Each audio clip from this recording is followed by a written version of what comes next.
school, and it all happened because I started to play inside social media. Play. On a personal level, and it made sense to take it into a professional realm. And so when you start building a team, you start thinking about all the tools that are out there. And this is the coolest and most overwhelming graphic. When you think about social media and you're like, whoa, there's so many things that are going on. But guess what? They revised this. This is now kind of a look at all the different types of social media tools that are out there. I throw this out there because social media is not just Facebook and Twitter. It may be the two most dominant and most useful social media tools for you. It may not be.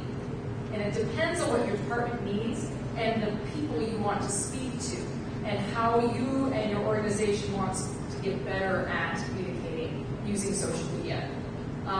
So if it is Facebook and Twitter, then today I'm probably going to talk more about those, but I want you to know there's a lot more options than just those, and there's a lot of ways to talk. After we're only 20 minutes in, and I'm sure some people are like, already, because social media can get your brain, you can just go, oh gosh, there's so much that I can screw up. I mean, it's scary, but I'm here to tell you that it is worth jumping in. I also think it's cute to use pictures like this. But jumping in is the way to use social media. And you have people on your team that have already made the jump. The trick is you need to know who's already there. And if you're in charge, how many of you are like the person who's going to make the team or already is leading a team? All right. You may be or you may not be the most socially knowledgeable person in the department. That's when you want to target the people who've been playing, the people who jumped already. And they're the people you want to get into a room and say, tell me what you know, and what are you doing? And I don't want to poke into your privacy, but I want to know how you do it. And I want to use your skill and take it to a professional level as well.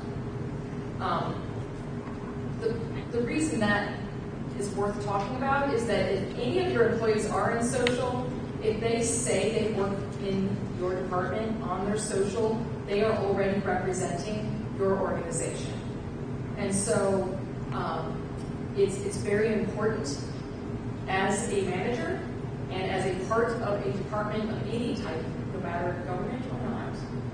If you say you work there, when you speak on social, you represent. And so as a manager, you need to be aware of that. I don't babysit, but I do speak to employees that when you are on social, and it is so comfortable inside social to say anything. But, you can't. It's just not possible. And it's not taking the fun out of social, it's the reality of social. And so, before you jump into anything, you want to just kind of sit down and look. I do searches for people that are working for me. I teach a course at the University of Missouri, and they actually work for me at Channel 8.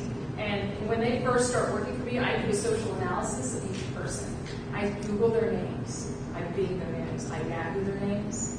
And by the way, when you search, sign out of Google because you'll find them easier. You want to see kind of a baseline of how somebody is searchable is when you're not signed in. So that's a really great way to get started, is find your employees and see how social they are without trying. And if they have really generic names, search their name and the department that they're working for and see if their name comes up and where they're coming up. This is not stalking, this is just part of managing. I swear. It helps you identify if people don't stand out and say, I so want to help with the social media of our department. They may actually already be representing your department without you even knowing it because they have that in their profiles. So once you have an idea of who gets it, that's when you want to assemble those folks that get it, and then the people that you know have the knowledge of the message that you want, and get together and say, okay, who do we need to talk to inside social? this is so dependent on what your department does and who you want to reach. The magic of social is you don't need the media to get your word out anymore. If you use social well and you target the people you want to speak to, you don't have to hope somebody covers what you're working on and the message that you're trying to send.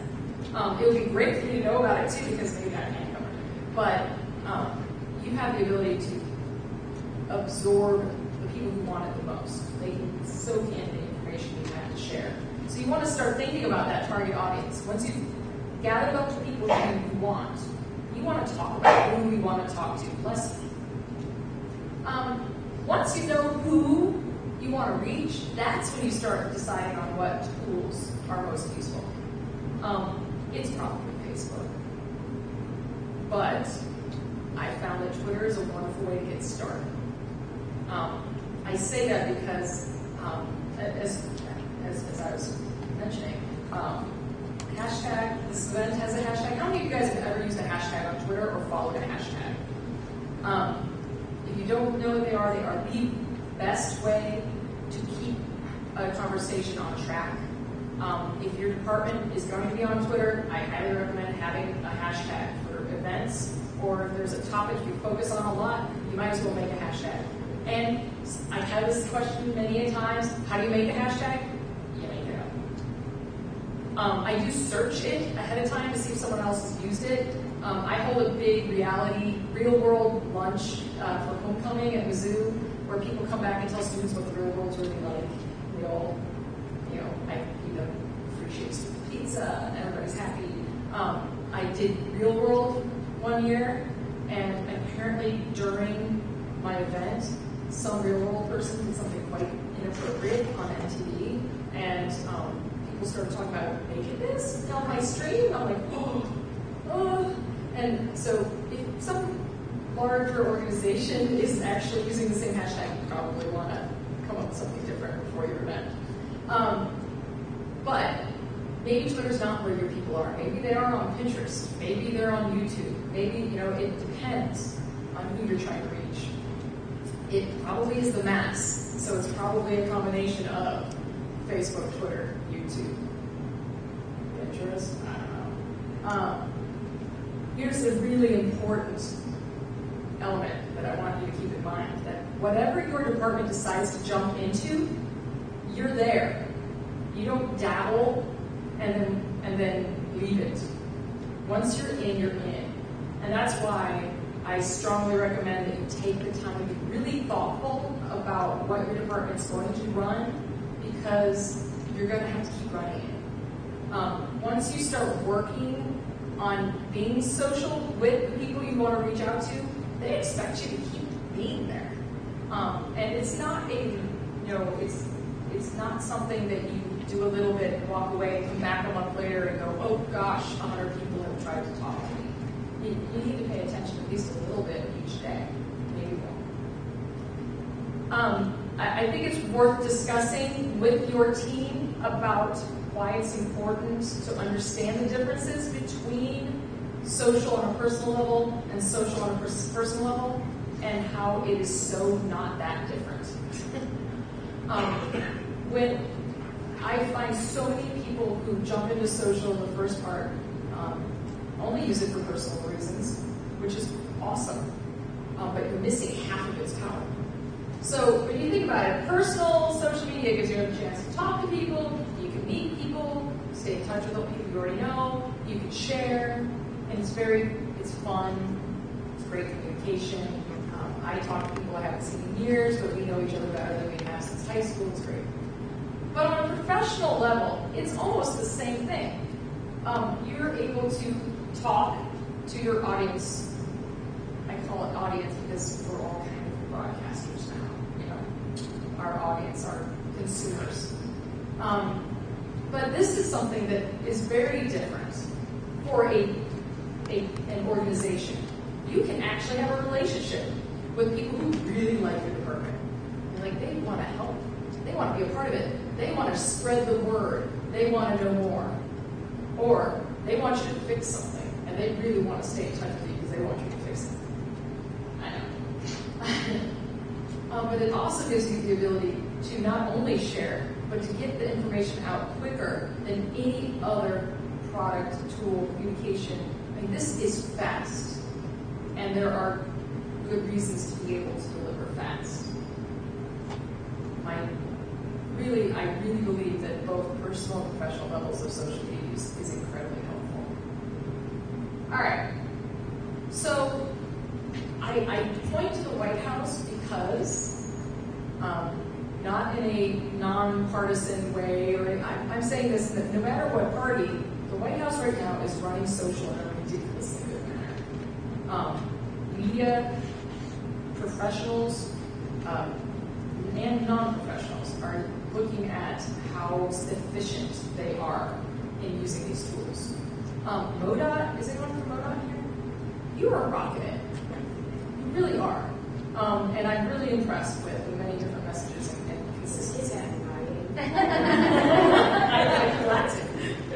I think that watching MoDOT with what's going on and how you're working that message, that's a great group to look at. I don't know if you guys have ever just looked on the state government site here in Missouri, but there is a social media page where you can keep track and look at who everybody is, what everyone is doing. And I do think it's worth looking at what each other is doing because you can help each other out. We shouldn't be working in silos. Silos just repeating the same lessons. Why learn the same lessons when someone else has learned them? That's why I'm here to tell you. You totally want to talk about your expectations from the very start. That the moment you say who you are and what organization you work for, your social is connected to that. When you say that to your employees, they may remove their profession off their social profiles, and that's fine. I'd rather that they take it off than if they put it on and ignore the fact that they're representing your organization. Many organizations, and I highly recommend just checking out how the White House, and it's an election year, so it's going to get a little more pushy on issues, but ignore that part. What I think is important is how well they use different tools. They use Twitter differently from Flickr. Do any of you guys use Flickr? It's a great place to share your photos and store them, and there are communities of people that are sharing photos too. And if you have events or if there's locations that you want to talk about, there are people that are probably also taking pictures of those. Obviously, Facebook, YouTube. How many of you guys other than MoDOT have a YouTube channel? How's it going for you? I'm really curious. Yeah? Why is it working for you? I'm just curious. We have years of TV and film footage that conservation. Yeah. Okay, fine. And we can associate that with our web pages right. as well, so we can push it that way, and we can push it on any other channel. Once you get it in YouTube, it can go anywhere. Right. And YouTube is massive, and I just don't think people talk enough about its power. People spend hours inside of YouTube. Yeah. We just had a viral. Oh. Not in the United States. Really? No. We have a product called Repurpose that was invented by the former MoDOT employee. And 1.5 million hits for 2 quarters in Poland and Russia. Wow. And we can't figure out if cloud is a loaded word in Polish, or if they just, had a rough winter and the engineers there found it. That's so interesting. But whatever works. But whatever works, yeah. That's So you can't manufacture it, it just has to happen. right. No, exactly.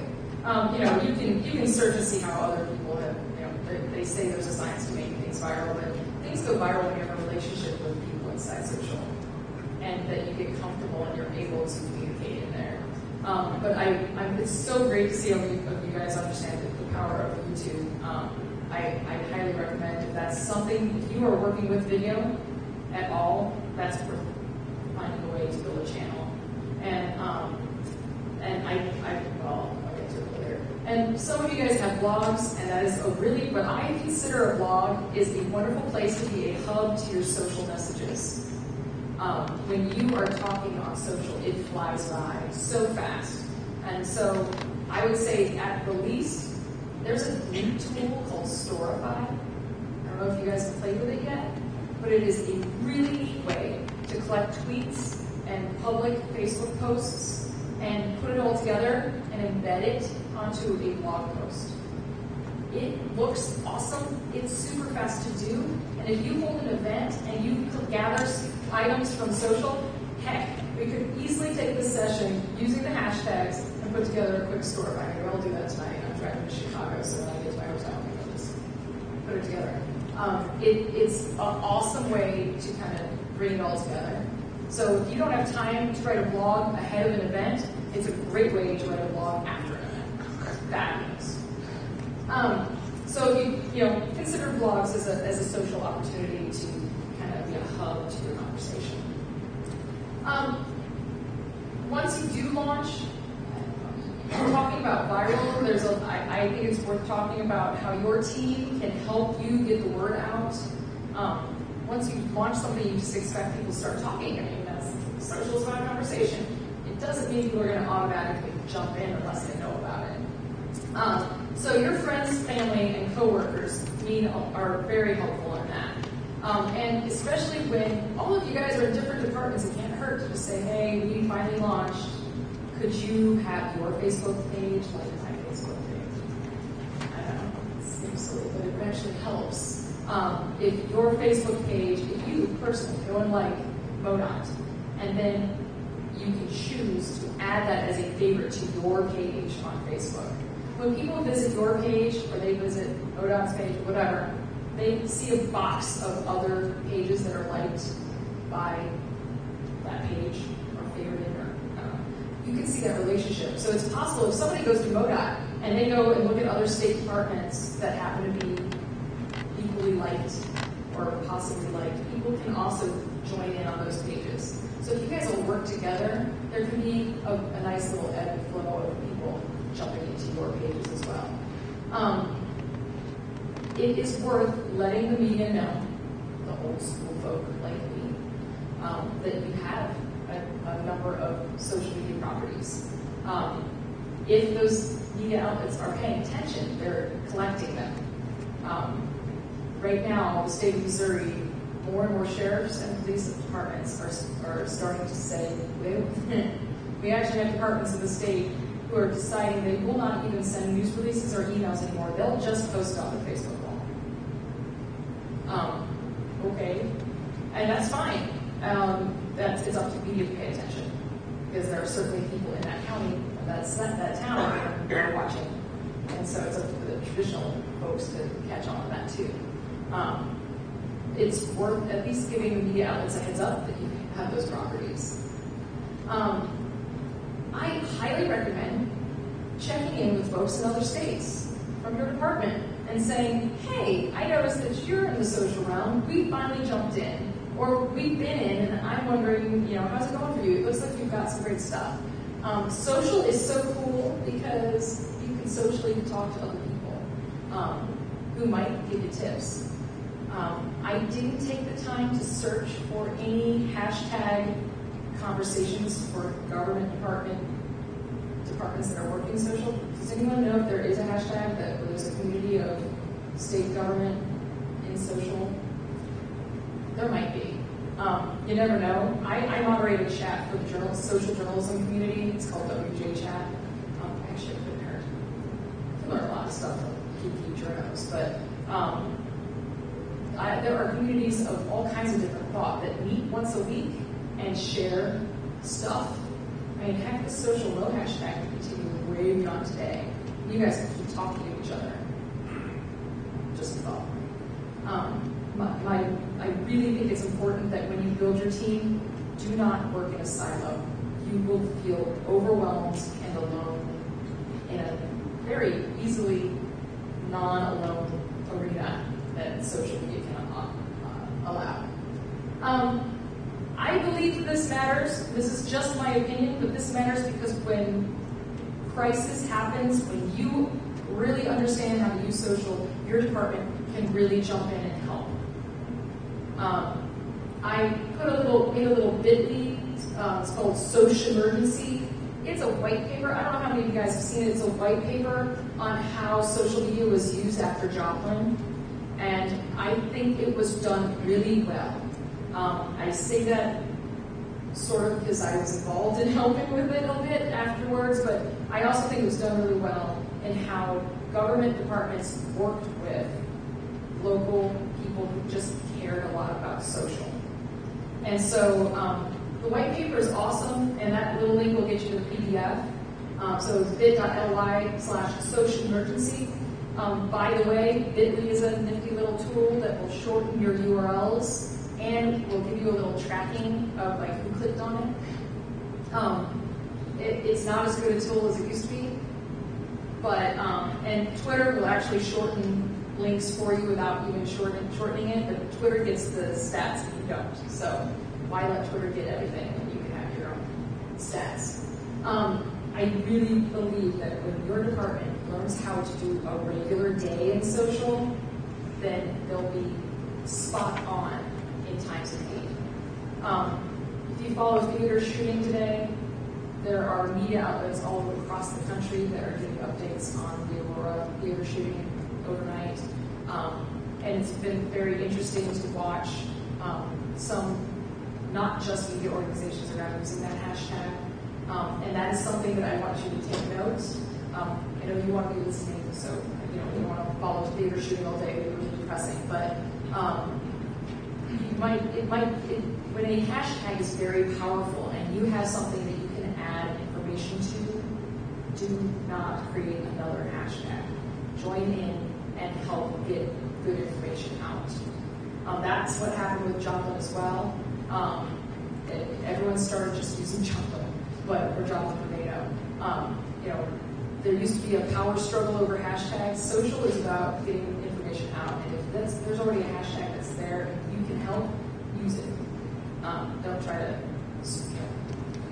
win the hashtag battle. It's not worth it. Live streaming. How many of you guys are doing it? What are you doing it with? What are you doing? Well, at Modac, we did the graduation at Joplin, stayed with the state dress. Right, those kinds of things. Have you guys thought about just doing anything from a phone from the middle of, I could probably do one right now. We're doing a conference on social gross. It's a lot easier than just getting a really expensive camera and putting it into a computer with a really hardwired internet connection. And it's a lot easier. I throw this out because there's a lot of different ways that you can do a live stream. And not only can you do live stream, I'm from Channel 8, we are Google Plus Hangout geeks. It's actually a really great way to have an instantly broadcasted panel discussion that you can publish to your YouTube channel. Oh, it's so cool. I mean, think about it. You can have a conversation once a week with members of your department right there, automatically published to your YouTube channel using a Google Plus Hangout. That's just ridiculously easy.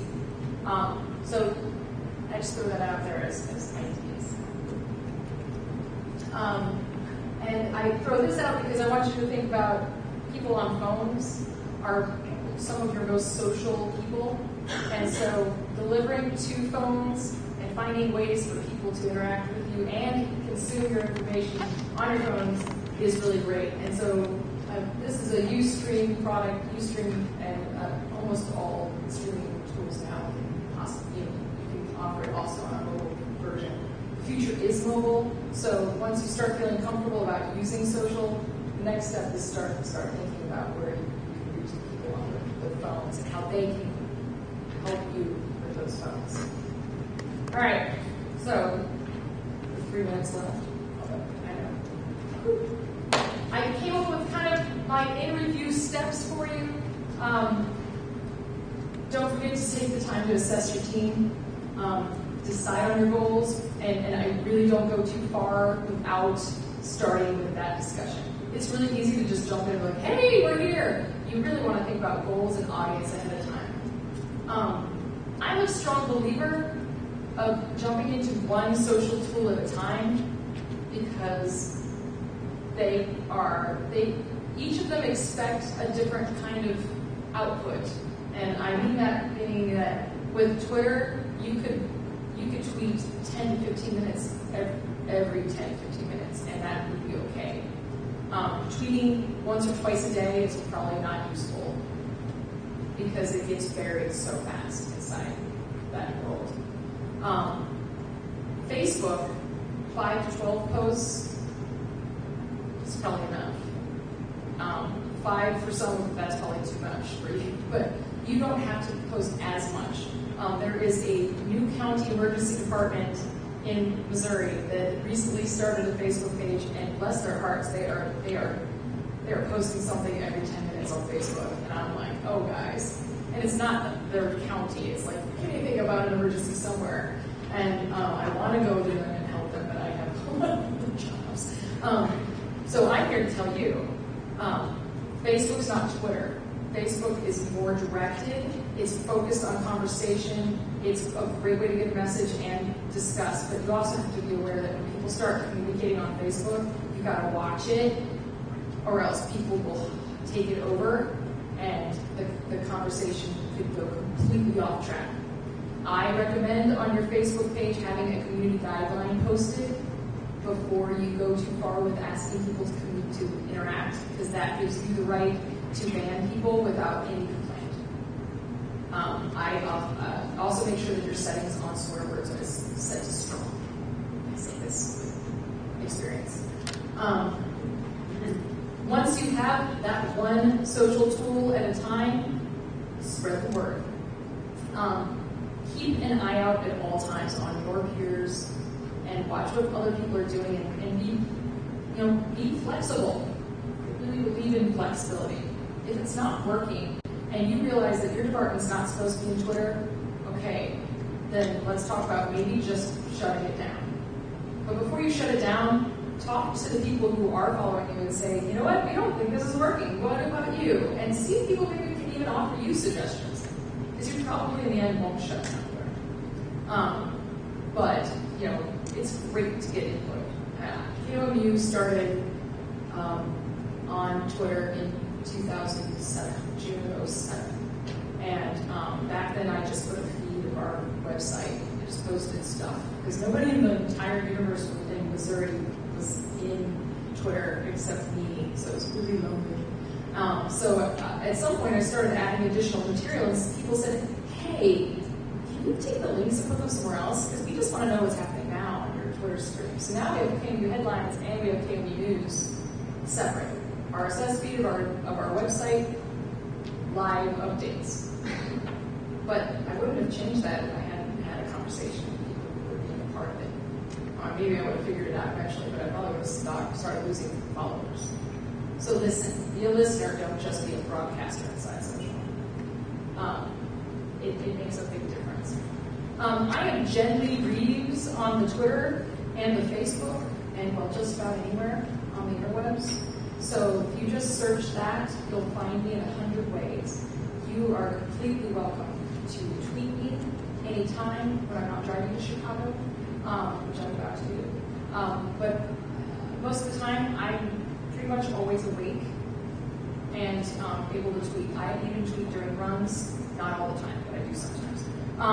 So does anyone have any questions or concerns? I'm happy to throw them out there and help. I know we have more people talk, but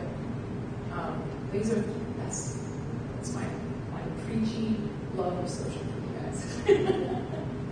Any questions? Yeah. If tweeting once a day is enough, should you repeat yourself, or if there's important information, or should you just be finding other content? I'd be finding other content, or retweeting other people is a part of the Twitter community. And so before you start tweeting, you might want to start looking for to follow the people who are already in the conversation. Search words and terms and find people who are a part of what department are you? Elementary, secondary. Oh my gosh, there's so many great conversations and studies and research and The one thing that may be worth saying is a retweet does not mean endorsement, because you won't have enough time to vet everything that you're retweeting. And so you might want to make sure you put that on the profile. But oh gosh, there's so many people that are talking about this nonstop. There's some great education hashtags, so you can jump into, and I know there are weekly conversations. There's so many people that are extraordinarily passionate on Twitter about that. So you'll be surprised that once Yes, you're it's there. hard as a state agency. There's so many different opinions. Right. You feel like you're endorsing anything. Once you launch, you might actually, this may be something that a lot of people can consider. I was talking about the once a week conversation, hashtag-based conversation on Twitter. You might be able to lead that, and instead of being the opinion, you're just the question coordinator, getting people to talk about the issues, and you can come up with topics each week and the questions, and just let people talk. And you're the leader of bringing the community together in Missouri on Twitter, instead of being the person, the Twitter account that is the opinions. So I think that's a great way to kind of bring the community together and letting them know that you are caring enough to listen and you're paying attention. And you will be surprised what could happen out of that. Mind you, a Twitter chat is work. And I'll tell you really quick, because you guys might, how many of you guys done Twitter hashtag chats? Okay. I work with a team of 10 people, and each Monday, we have a Wednesday at 7 o'clock Twitter chat. It's an hour and a half to 2 hours a week. On Monday nights, we gather, and sometimes we bring in hosts, people who just released a study or is a thought leader in the area. They are really there to help with questions, and then they're just kind of out there to help broadcast the questions, and they'll answer the questions, and then everyone else answers the question. The questions are thoughtfully planned out 2 days way in advance. 2 days is way in advance. 2 days in advance, so that the whole team can go through. Not everybody can make it to the meeting, so we go through them on a doc online and vote for the ones that we want. And by Wednesday, all the questions are ready, and so we have just enough we have enough questions for one every 10 minutes, and just let the conversation roll. And I rarely have enough time to read everything until afterwards. That's when something like Storify is great, and say, we had a chat, and here's what everyone had to say. And you put that on your blog or your website. And suddenly you are leading the conversation, and you'll find it gets a lot easier to be in that space once you start having more conversations with people, because they know that you're listening. Yes. When I took over, I felt like, oh my gosh, what am I going to say? Pictures, quotes about your subject, video, then we'll start going back to encouraging your others to share. website. Yep. Yeah. It doesn't have to be your website. Right. It's community. Yeah. That's great. Yeah. Is it appropriate to thank someone else or acknowledge someone else that tweeted some of your stuff? Sure. Especially when you're getting started. And when it gets bigger, you won't have time. But at the beginning, when you're building a relationship with your audience, it's great. Thanks so much. Back in the day, the Washington Post used to tweet me, direct message me, thanks for the retweet. The Washington Post. That was old school. I don't have time for that anymore. No. It was like 2007. I was like, oh, Washington Post just said. But they used to. And that is something, very important. When people who are your audience, don't just have them follow you, follow them back. And if they do have a conversation with you, follow them back. That way they can privately message you, and they might have something that is really worth them privately messaging you. Direct messages on Twitter cannot be done unless they follow you and you follow them.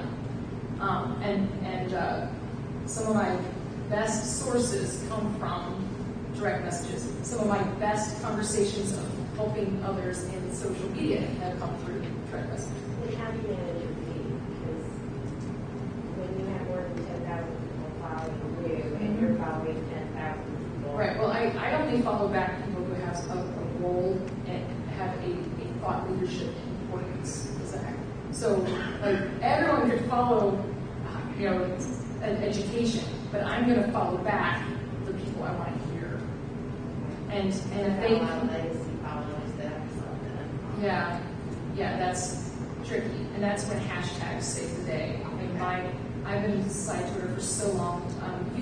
There is a great thing called lists that if you haven't really built up your Twitter account already, lists are wonderful because then you can put people in different categories, and they can be private or public. So if you want people who follow you to see what your department recommends, these are if this is your department, think your department on Twitter. Your social media team, have a list of your social media team, have a list of all the other departments, have a list of the thought leaders that you're following. And then when you're in Twitter, you can click on each list and see what they're saying without the entire stream being super loud. My stream is so loud in so many of the properties that I manage now that hashtags go a really long way to help clarify what I need to keep track of. And I really am. If only Twitter was as organized as it is now when it first started. Any other quick questions? We've got other people to talk. I'm on the Twitter, so if you need anything, just tweet me.